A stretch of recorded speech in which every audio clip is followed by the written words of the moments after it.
Assalamualaikum warahmatullahi wabarakatuh. Hai, semangat pagi anak-anak hebat kelas 2. Berjumpa lagi dengan Bu Guru hari ini. Nah anak-anak, bagaimana kabar kalian?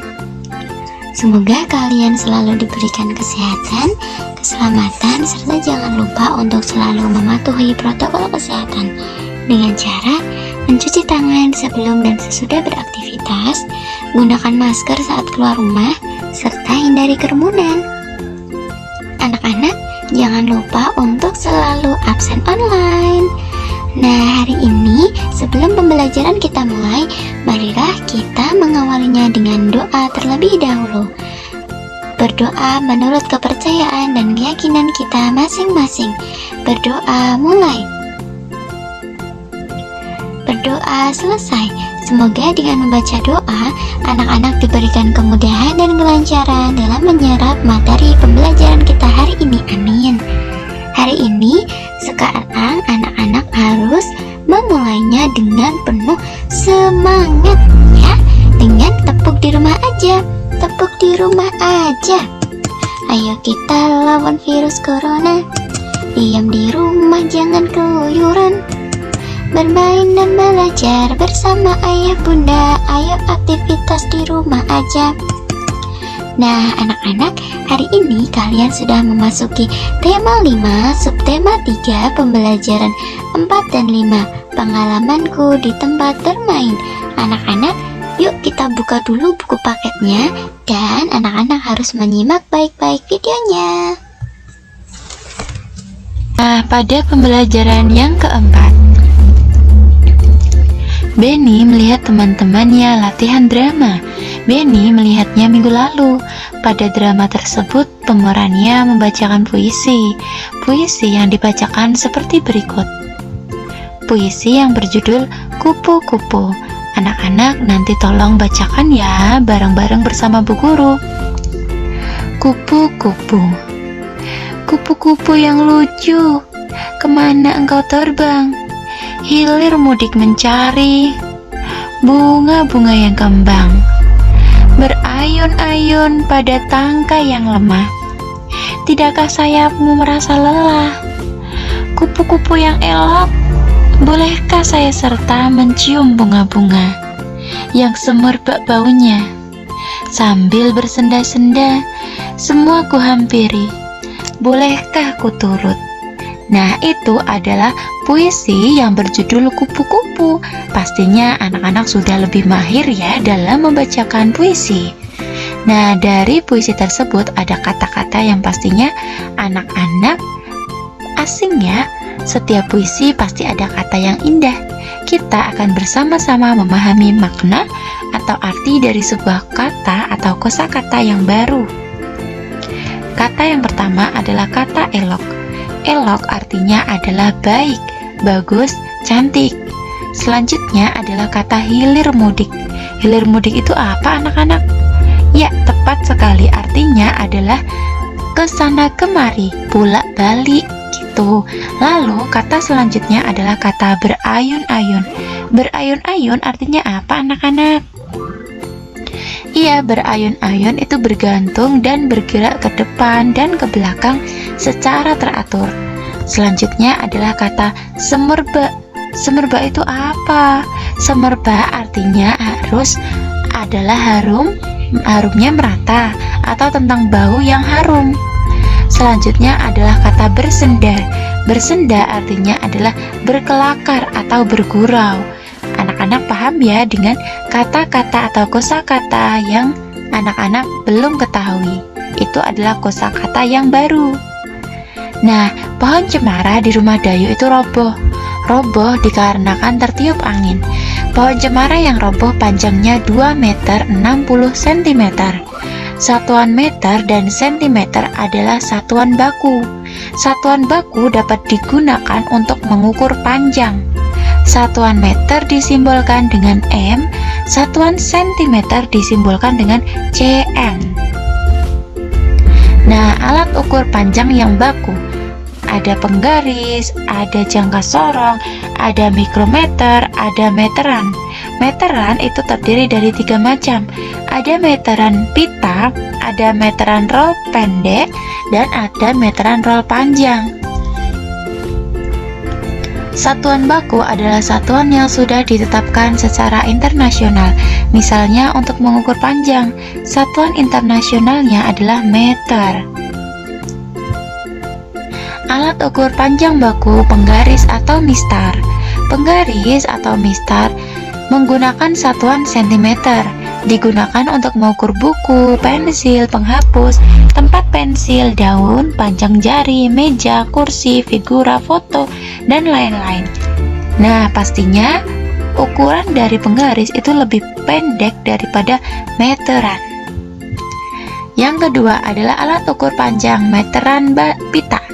Meteran pita itu menggunakan satuan sentimeter, digunakan untuk mengukur kain bahan baju. Biasanya digunakan oleh penjahit. Ini biasanya lebih panjang daripada penggaris. Selanjutnya adalah alat ukur meteran gulung atau roll meter. Nah, seperti ini. Dan ada roll meter panjang, menggunakan satuan sentimeter dan meter. Kegunaannya untuk mengukur panjang tanah, pintu, meja, papan tulis, kursi, dan tinggi badan. Selanjutnya adalah alat ukur panjang baku, yaitu jangka sorong. Jangka sorong itu menggunakan satuan cm dan mm atau cm dan mm untuk mengukur benda yang berbentuk lingkaran seperti cincin, murbaut, lingkar jari, pensil, kelereng, dan lain sebagainya. Lani mengukur panjang papan tulis. Setelah diukur panjangnya 300 cm. Artinya panjang papan tulis tersebut sama dengan titik-titik meter. Dan alat ukur yang tepat untuk mengukur papan tulis adalah titik-titik. Nah, kita jawab dulu ya. 300 cm dijadikan meter. Sentimeter ke meter itu naik. Naik berarti adalah dibagi berapa tangga. Nah, sentimeter ke meter itu naik 2 tangga, berarti dibaginya adalah kalau naik 2 tangga dibagi nolnya ada 2 alias 100. Sama dengan anak-anak coret-coret ya. Kiri coret 1, kanan coret 1, kiri coret lagi, kanan coret lagi. Berarti 3 dibagi 1 sama dengan 3 meter. Artinya 300 cm sama dengan 3 meter. Dan alat ukur yang tepat untuk mengukur papan tulis adalah meteran. Gitu ya. Nah, sekarang ada tinggi badan dari teman-teman Udin. Nah, yang pertama adalah Udin. Tinggi badannya adalah 117 cm. Edo 1 meter 20 cm, Dayu 100 cm, Lani 105 cm, Siti 1 meter. Nah, dari kelima tinggi badan teman-teman Udin harus anak-anak samakan dulu penyebutnya atau samakan dulu satuan panjangnya. Mereka itu kan satuannya ada yang meter, ada yang senti. Kita samakan supaya bisa untuk mengurutkan. Nah, disamakan menjadi sentimeter semua ya. Berarti yang pertama Udin 117 cm. Berarti masih sama karena dijadikan sentimeter. Selanjutnya nomor 2 Edo. Edo itu 1 meter 20 cm. 1 meter itu sama dengan 100 cm. 100 ditambah 20 berarti artinya 120. Lalu yang ketiga adalah Dayu. Dayu 100 cm berarti sudah tidak usah dirubah. Yang keempat Lani 105 cm tidak dirubah. Yang kelima adalah Siti 1 meter. Ingat, 1 meter sama dengan 100 cm. Berarti ini jawabannya adalah 100 cm. Berarti apabila diurutkan, tinggi badan dari yang paling tinggi adalah yang pertama adalah Edo. Lalu yang kedua adalah Udin, yang ketiga adalah Lani, dan yang keempat dan yang kelima itu karena tinggi badannya sama berarti Dayu dan Siti. Gampang ya anak-anak, tinggal nanti anak-anak mengubah satuan yang berbeda sehingga diurutkan dengan satuan yang sudah sama. Benny dan temannya sudah belajar matematika. Kemudian jam pelajaran berikutnya adalah olahraga. Nah, olahraganya itu menerukan gerak bunga mawar di taman. Nah, seperti ini bunga yang kuncup. Lalu bunganya kuncup lagi, dan selanjutnya bunganya bermekaran. Selanjutnya ada gerakan bunga mawar di taman, kuncup megar, kuncup megar. Nah, seperti itu anak-anak tirukan gerakannya. Tirukan bersama temanmu. Jika menirukannya kompak akan membentuk tarian. Lakukan gerakan tersebut tanpa musik, kemudian lakukan dengan iringan musik. Variasikanlah gerakan tangan dan kakimu. Tingkatkan terus gerakannya dari rendah, sedang ke tinggi. Akhirnya kamu akan menjadi mahir. Pada pembelajaran yang kelima, Benny anak yang pandai. Benny selalu ditunjuk oleh guru. Sekarang Benny ditunjuk oleh ibu guru. Benny diminta membacakan puisi. Puisi dibacakan di depan kelas. Judul puisinya adalah Paman Datang. Nah, ini adalah puisi yang berjudul Paman Datang, ciptaan A.T. Mahmud. Kemarin paman datang, pamanku dari desa. Dibawakannya rambutan, pisang, dan sayur mayur segala rupa. Bercerita paman tentang ternaknya, berkembang biak semuanya. Padaku, paman berjanji mengajak libur di desa. Hatiku girang tidak terperi. Terbayang sudah aku di sana, mandi di sungai, turun ke sawah, menggiring kerbau ke kandang. Nah, itulah puisi yang berjudul Paman Datang, ciptaan A.T. Mahmud. Anak-anak juga bisa loh menyanyikannya. Menyanyikan puisi yang berjudul Paman Datang. Pasti anak-anak sudah bisa. Yuk kita nyanyikan bersama-sama. 1, 2, 3. Kemarin paman datang, pamanku dari desa. Dibawakannya rambutan, pisang, dan sayur mayur segala rupa. Bercerita paman tentang ternaknya, berkembang biak semua. Padaku paman berjanji mengajak libur di desa. Hatiku girang tidak terperi, terbayang sudah aku di sana, mandi di sungai, turun ke sawah, menggiring kerbau ke kandang. Nah, anak-anak nyanyikan bareng-bareng dulu yuk. Sekali lagi ya, 1, 2, 3. Kemarin paman datang, pamanku dari desa. Dibawakannya rambutan, pisang, dan sayur mayur segala rupa.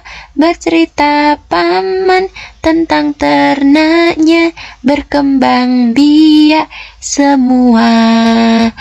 Padaku paman berjanji mengajak libur di desa.